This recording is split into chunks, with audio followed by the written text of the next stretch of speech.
Hi hello Swati Ganga Kannada YouTube ಚಾನಲ್ಗೆ ಎಲ್ಲರಿಗೂ ಸ್ವಾಗತ ಸುಸ್ವಾಗತ. ಇವತ್ತಿನ ವಿಡಿಯೋದಲ್ಲಿ ವರಾಹ್ಯಮ್ಮನ ಒಂದು ಮಂತ್ರವನ್ನು ತಿಳಿಸ್ಕೊಡ್ತೀನಿ. ಕೇವಲ 3 ದಿನದಲ್ಲಿ ಚಾಲೆಂಜ್ ಮಾಡಿ ಹೇಳ್ತೀನಿ. ನಿಮ್ಮ ಕೆಲಸ ಅನ್ನೋವಂಥದ್ದು ಹಾಗೇ ಆಗುತ್ತೆ. ಆದರೆ ಒಂದು ಕ್ಷಣಕ್ಕೂ ಕೂಡ ಎಲ್ಲೂ ನಿಮಗೆ ಅಪನಂಬಿಕೆ ಅನ್ನೋವಂಥದ್ದು ಬರಬಾರ್ದು. ಅಯ್ಯೋ ನಾನು ಈ ಮಂತ್ರ ಹೇಳ್ತಾ ಇದ್ದೀನಿ 3 ದಿನದಲ್ಲಿ ನನ್ನ ಕೆಲಸ ಆಗುತ್ತೋ ಆಗಲ್ವೋ ಅನ್ನೋಂಥ ಗೊಂದಲ ಇದ್ದರೆ ಮಾತ್ರ ಮೊದಲೇ ಹೇಳ್ತಾ ಇದ್ದೀನಿ. ಆ ಥರ ಮನಸ್ಥಿತಿ ಇಟ್ಕೊಂಡು ಯಾರನ್ನ ವಿಡಿಯೋ ನೋಡ್ತಾ ಇದ್ದರೆ ಖಂಡಿತವಾಗ್ಲೂ ನೀವು ಪಾಸಿಟಿವಲ್ಲಿ ನಂಬಿದ್ರೆ ಮಾತ್ರನೇ ಆ ಕೆಲಸ ಅನ್ನೋಂಥದ್ದು ಆಗುವಂಥದ್ದು. ನಂಬಿಕೆ ಇಲ್ಲಾಂದರೆ ಖಂಡಿತವಾಗ್ಲೂ ವಿಡಿಯೋನ ನೋಡಬೇಡಿ ಅಂತ ಹೇಳ್ತೀನಿ. ವಿಡಿಯೋ ಇಷ್ಟ ಆಗ್ತಿದ್ರೆ ಲೈಕ್ ಶೇರ್ ಕಮೆಂಟ್ ಸಬ್ಸ್ಕ್ರೈಬ್ ಮಾಡಿಕೊಂಡು ಸ್ವಾತಿ ಗಂಗಾ ಕನ್ನಡ ಯೂಟ್ಯೂಬ್ ಚಾನಲ್ಗೆ ಎಲ್ಲರೂ ಸಪೋರ್ಟ್ ಮಾಡಿ ಅಂತ ಹೇಳಿ ಕೇಳ್ಕೊಳ್ತೀನಿ. ನೋಡಿ, ವಾರಾಹ್ಯಮ್ಮನ್ನು ನಿಮಗೆಲ್ಲರಿಗೂ ಒಂದು ದರ್ಶನ ಮಾಡೋವಂಥದ್ದು ನಾನಿಲ್ಲಿ ಸಣ್ಣ ಒಂದು ಪ್ರಯತ್ನವನ್ನು ಮಾಡಿದ್ದೀನಿ. ತಾಯಿ ವರಾಹಿ ಆಶೀರ್ವಾದ ಕೂಡ ನಿಮಗೆಲ್ಲರಿಗೂ ಸದಾಕಾಲ ಇರಲಿ ಅನ್ನೋದನ್ನು ಕೂಡ ನಾನು ವರಾಹಿ ತಾಯಿನಲ್ಲಿ ಕೇಳ್ಕೊಳ್ತೀನಿ. ತುಂಬ ಜನ ಒಳ್ಳೊಳ್ಳೆ ಕಮೆಂಟ್ಗಳನ್ನ ಹಾಕ್ತಾಯಿದ್ದೀರ. ತುಂಬ ಜನ ತಮ್ಮ ಪರ್ಸ್ನಲ್ ಪ್ರಾಬ್ಲಮ್ಗಳೆಲ್ಲ ಕ್ಲಿಯರ್ ಆಯಿತು ಅಂತೇಳಿ ಕೇಳ್ಕೊಳ್ತಾ ಇದ್ದೀರ. ಕೆಲವೊಬ್ಬರಂತೂ ಪ್ರತಿನಿತ್ಯ ಮಂತ್ರವನ್ನು ನಾವು ಹೇಳಿ ಕೆಲಸ ಮಾಡಬೇಕು ಅಂತ ಮಂತ್ರವನ್ನು ಯಾಕೆ ಅಂತ ಕೇಳ್ತಾ ಇದ್ದೀರ. ಅವ್ರಿಗೆಲ್ಲರಿಗೂ ತುಂಬ ಹೃದಯದ ಧನ್ಯವಾದಗಳನ್ನು ತಿಳಿಸ್ತೀನಿ. ಮತ್ತು ನೀವು ನಂಬಿಕೆ ಇಟ್ಟು ಮಂತ್ರವನ್ನು ಹೇಳ್ಕೊಡಿ. ನಂಬಿಕೆ ಇಟ್ಟು ದೇವರಲ್ಲಿ ನಾವು ನಂಬಿಕೆಯನ್ನು ಇಡಬೇಕು. ಮನುಷ್ಯರನ್ನ ನಂಬಿ ಕೆಟ್ಟವರು ತುಂಬ ಜನ ಇದ್ದರೆ, ಆದರೆ ದೇವ್ರನ್ನ ನಂಬಿ ಕೆಟ್ಟವರು ಯಾರೂ ಕೂಡ ಇಲ್ಲ.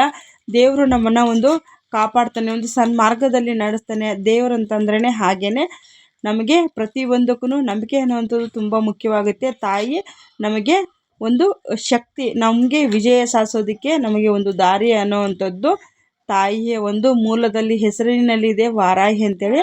ಆ ಹೆಸರಿನ ಪ್ರಕಾರನೇ ನಾವು ಏನೇ ಒಂದು ಕೇಳಿಕೊಂಡ್ರು ಕೂಡ ತಾಯಿ ಅತಿ ಶೀಘ್ರವಾಗಿ ನೆರವೇರಿಸುವಂಥದ್ದು. ಹಾಗಾಗಿ ತಿಳಿಸ್ತಾ ಇದ್ದೀನಿ. ಇವತ್ತಿನ ಮಂತ್ರ ಬಂದು ಎಷ್ಟು ಬಾರಿ ಹೇಳಬೇಕು ಅಂತಂದರೆ, ನಿಮಗೆ 11 ಬಾರಿ ಸ್ಟಾರ್ಟ್ ಮಾಡಿ 108 ಬಾರಿ ಕೂಡ ನೀವು ಹೇಳ್ಕೊಳ್ಬೋದು. ನಿಮಗೆ ರಾತ್ರಿ ಮಲಗೋದಕ್ಕೆ ಮುನ್ನ ಹೇಳಿ ಮಲ್ಕೊಳ್ಳಿ.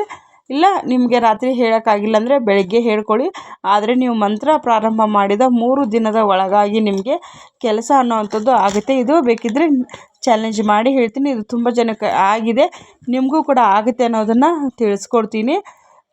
ಖಂಡಿತವಾಗ್ಲೂ ಎಲ್ಲರೂ ಹೇಳಿ ತಾಯಿಯ ನೋಡಿ, ತಾಯಿಯ ಉಗ್ರ ರೂಪವನ್ನು ನೀವೆಲ್ಲರೂ ಒಂದು ದರ್ಶನವನ್ನು ಮಾಡ್ಕೊಳ್ಳಿ.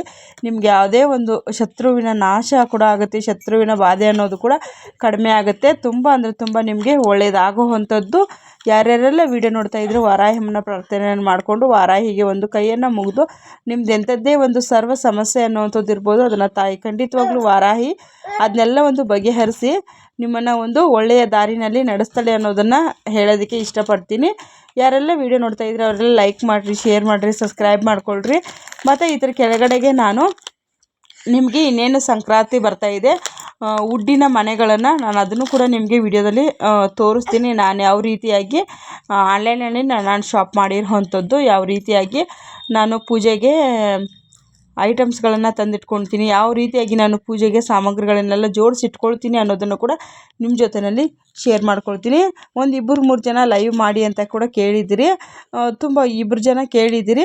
ಬಟ್ ಒಂದು 10 ಜನ ಆದರೂ ಕಮೆಂಟನ್ನು ಮಾಡಿದರೆ ಖಂಡಿತವಾಗ್ಲೂ ನಾನು ಲೈವ್ ಮಾಡೋದಕ್ಕೆ ಟ್ರೈ ಮಾಡ್ತೀನಿ. ನಾನು ದೇವರ ಸಾಮಗ್ರಿಗಳನ್ನ ತೊಳ್ಕೊಂಡಾಗಿರ್ಬೋದು, ಇಲ್ಲಾಂದರೆ ನನ್ನ ಪೂಜಾ ಐಟಮ್ಸ್ಗಳನ್ನ ಜೋಡಿಸ್ಕೊಳ್ಬೇಕು. ಇನ್ನು ಸಂಕ್ರಾಂತಿ ಬಂತಲ್ವ, ಹಾಗಾಗಿ ಆ ಒಂದು ಇದನ್ನು ಕೂಡ ನಾನು ನಿಮಗೆ ಲೈವಲ್ಲಿನೇ ತೋರಿಸ್ಕೊಡೋವಂಥದ್ದು. ಹಾಗಾಗಿ ತಿಳಿಸ್ತೀನಿ. ಮತ್ತು ಇದರ ಕೆಳಗಡೆಗೆ ನಾನು ಇನ್ನೇನು ಸಂಕ್ರಾಂತಿ ಹಬ್ಬ ಬರ್ತಾ ಇದೆ ಅಲ್ವಾ, ಅದಕ್ಕೋಸ್ಕರ ನಾನು ಮನೆಯಲ್ಲಿ ಇವಾಗ ಜಾಸ್ತಿ ಕುಂಕುಮವನ್ನು ತಂದಿಟ್ಕೊಂಡಿರ್ತೀವಿ, ಜಾಸ್ತಿ ಅರಿಶಿನವನ್ನು ನಾವು ಪ್ರತಿದಿನ ನಾವು ಮನೆಗೆ ಯಾವ ರೀತಿಯಾಗಿ ಇಟ್ಕೊಳ್ಬೇಕು, ಅದರಿಂದ ಕೂಡ ನಮ್ಮ ಮನೆಯಲ್ಲಿ ಪಾಸಿಟಿವ್ ಅನ್ನುವಂಥದ್ದನ್ನು ಕೂಡ ಇರುತ್ತೆ. ನಾನು ಏನೆಲ್ಲ ಒಂದು ಸಾಮಗ್ರಿಗಳನ್ನು ಇಟ್ಕೊಳ್ತೀನಿ, ನಾನು ಯಾವ ರೀತಿಯ ಪೂಜಾ ಒಂದು ಸಾಮಗ್ರಿಗಳನ್ನು ಇಟ್ಕೊಂಡಿರ್ತೀನಿ ಅನ್ನೋದನ್ನು ಕೂಡ ನಾನು ನಿಮ್ಮ ಜೊತೆಗೆ ಶೇರ್ ಮಾಡ್ಕೊಳ್ತೀನಿ. ನನಗೆ ಪೂಜೆ ಮಾಡೋ ಅನ್ನೋವಂಥದ್ದು ತುಂಬ ಅಂದರೆ ತುಂಬ ಇಷ್ಟವಾಗಿರುವಂಥದ್ದು. ಹಾಗಾಗಿ ನಾನು ನಿಮ್ಮ ಜೊತೆ ಕೂಡ ಶೇರ್ ಮಾಡ್ಕೊಳ್ತೀನಿ. ಮತ್ತು ವರಾಹ್ಯಮ್ಮನ ದೇವಸ್ಥಾನ ಎಲ್ಲಿ ಅಂತ ಕೇಳಿದ್ದೀರಿ. ನಾನು ಕಳೆದ ವಿಡಿಯೋದಲ್ಲೂ ತುಂಬ ವಿಡಿಯೋದಲ್ಲೂ ತಿಳಿಸ್ಕೊಟ್ಟಿದ್ದೀನಿ. ಮಲ್ಲೇಶ್ವರಮಲ್ಲಿದೆ. ಇಲ್ಲೇ ಟಿನ್ ಫ್ಯಾಕ್ಟ್ರಿ ಹತ್ರಕ್ಕೂ ಕೂಡ ವರಾಹ್ಯಮ್ಮಂದು ದೇವಸ್ಥಾನದ ಪ್ರತ್ಯೇಕವಾಗಿಲ್ಲ, ಆದರೆ ವರಾಹಿದು ಸಪ್ರೇಟಾಗಿ ದೇವರು ಕೂಡ ಇದೆ. ಹಾಗಾಗಿ ನೀವು ಅದನ್ನು ಕೂಡ ನೀವು ಅಲ್ಲೂ ಹೋಗಿ ವರಾಹಿ ದರ್ಶನವನ್ನು ಮಾಡ್ಕೊಳ್ಬಹುದು. ಅಲ್ಲಿ ಅರ್ಚಕರು ಇರ್ತಾರೆ. ನಿಮಗೆ ಸಪ್ರೇಟಾಗಿ ತಾಯಿ ವಾರಾಹಿಗೆ ಆರತಿಯನ್ನು ಮಾಡಿ ಮತ್ತು ನಿಮ್ಗೆ ಏನೇ ಒಂದು ಇದ್ರೂ ಕೂಡ ವಾರಾಹಿ ಬಗ್ಗೆ ಅವರು ತಿಳಿಸ್ಕೊಡ್ತಾರೆ. ನೀವೇನೇ ಒಂದು ಕೋರಿಕೆ ಇದ್ರೂ ಕೂಡ ಅವರು ನಿಮ್ಮ ಒಂದು ಕೋರಿಕೆಯನ್ನು ಅಲ್ಲಿ ತಾಯಿ ಮುಂದೆ ಇಡ್ತಾರೆ. ಮತ್ತು ನಮಗೂ ಕೂಡ ಅಷ್ಟೇ ತಾಯಿಯ ಕಿವಿನಲ್ಲಿ ಹೇಳೋದಕ್ಕೆ ಒಂದು ಪರ್ಮಿಷನನ್ನು ಕೊಡ್ತಾರೆ. ಖಂಡಿತವಾಗ್ಲೂ ನೀವು ಇಲ್ಲಿ ಟಿನ್ ಫ್ಯಾಕ್ಟ್ರಿ ಇರುವಂಥ ಒಂದು ದೇವಸ್ಥಾನಕ್ಕೆ ಹೋಗಿ ವರಾಹಮ್ಮನ ಆಶೀರ್ವಾದವನ್ನು ಪಡ್ಕೊಳ್ಬಹುದು. ಹತ್ತಿರ ಆಗುತ್ತೆ ಇದು. ಮತ್ತು ಇಲ್ಲಾಂದರೆ ಮಲ್ಲೇಶ್ವರಮ್ಮು ಆ ಥರನೂ ನೀವು ಹೋಗಿ ವಾರಾಹಮ್ಮನ ಪೂಜೆಯನ್ನು ಮಾಡ್ಕೊಳ್ಬಹುದು. ಮತ್ತು ಗೂಗಲ್ ಮಾಡಿ ನೋಡಿ ನೀವು, ನಿಮಗೆ ಖಂಡಿತವಾಗ್ಲೂ ಯಾವ್ಯಾವ ದೇವಸ್ಥಾನ ಅಂತೇಳಿ ಕೂಡ ಪ್ಲೇಸ್ ಅನ್ನೋದು ಕೂಡ ಗೊತ್ತಾಗುತ್ತೆ. ನಿಮಗೆ ಸರ್ವ ಕಷ್ಟಗಳು ಕೂಡ ವಾರಾಹಮ್ಮನ ದೇವಸ್ಥಾನಕ್ಕೆ ಹೋಗಿ ಬರೋದ್ರಿಂದ ಕೂಡ ತುಂಬ ಅಂದರೆ ನಿಮಗೆ ಲಾಭಗಳು ಅನ್ನೋವಂಥದ್ದಿದೆ. ಖಂಡಿತವಾಗ್ಲೂ ದೇವರನ್ನ ನಂಬಿ ಕೆಟ್ಟವ್ರು ಯಾರೂ ಇಲ್ಲ ಅನ್ನೋದನ್ನು ಮತ್ತೆ ನಾನು ಹೇಳ್ತೀನಿ. ಈ ಒಂದು ಮಂತ್ರವನ್ನು ನೀವು ಯಾವುದೇ ಒಂದು ಕೆಲಸಕ್ಕೋಸ್ಕರನೂ ನೀವು ಹೇಳ್ಕೊಳ್ಬಹುದು. ಕೇವಲ 3 ದಿನದಲ್ಲಿ ನಿಮಗೆ ಎಷ್ಟು ಸಾಧ್ಯ ಇದೋ ಅಷ್ಟು ಬಾರಿ ಹೇಳ್ಕೊಳ್ಳಿ. ಖಂಡಿತವಾಗ್ಲೂ 3 ದಿನದಲ್ಲಿ ಗ್ಯಾರಂಟಿಯಾಗಿ ಕೆಲಸ ಅನ್ನೋವಂಥದ್ದು ಆಗುವಂಥದ್ದು. ಬನ್ನಿ, ಇವಾಗ ಸ್ಕ್ರೀನ್ ಮೇಲೆ ಮಂತ್ರ ಬರ್ತಾ ಇದೆ.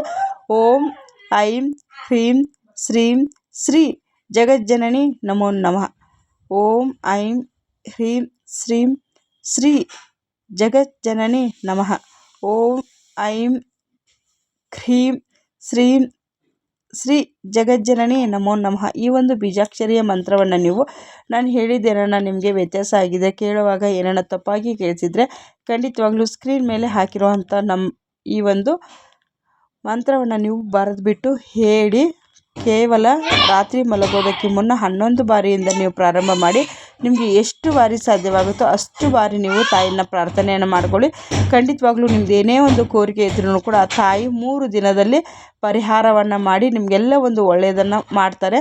ಖಂಡಿತವಾಗ್ಲೂ ನಂಬಿಕೆ ಇಟ್ಟು ಯಾವುದೇ ಕಾರಣಕ್ಕೂ ಅಪನಂಬಿಕೆ ಇಡಬೇಡಿ.